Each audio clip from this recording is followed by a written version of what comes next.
Tous les ans, au moment de la Toussaint, vous avez pour habitude de fleurir les tombes de vos défunts, et notamment avec les chrysanthèmes. Mais il y a une autre plante qui semble résister au gel, la véronique.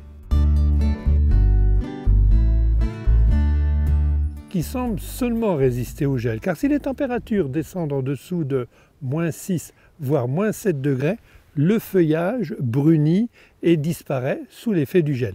Et voici l'exemple d'une véronique au feuillage panaché et on voit toutes les marques du gel, un gel d'une seule nuit.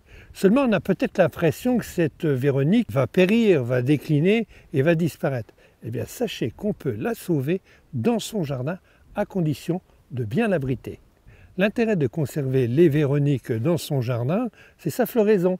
Elle fait de magnifiques épis mauves, roses, parfois blancs, selon les variétés. Ici, il s'agit d'un feuillage vert, ses fleurs seront mauves.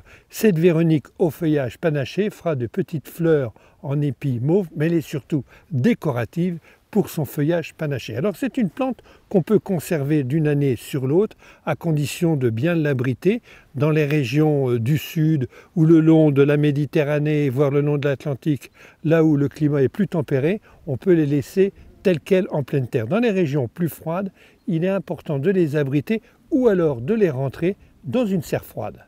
Pour que ces véroniques passent l'hiver dans mon jardin, j'ai cherché plusieurs endroits. Alors, je pouvais la mettre ou les mettre le long d'un mur, bien exposé, au sud. Je pouvais aussi bien les abriter avec une espèce de coque en plastique par-dessus, un voile d'hivernage. Il faut bien reconnaître que toutes ces protections, ce n'est pas toujours très élégant pendant toute la période hivernale qui va durer plusieurs mois. Alors, j'ai choisi un endroit idéal, à mon sens, c'est avec d'autres plantes. Ici, j'ai un pied de romarin, j'ai du thym, j'ai de la sarriette, 3 plantes au feuillage persistant qui vont protéger ma véronique contre les grands froids. Seulement, si la température descend en dessous de -7 degrés, je serai obligé, et je vais le faire, de pailler le pied avec du BRF.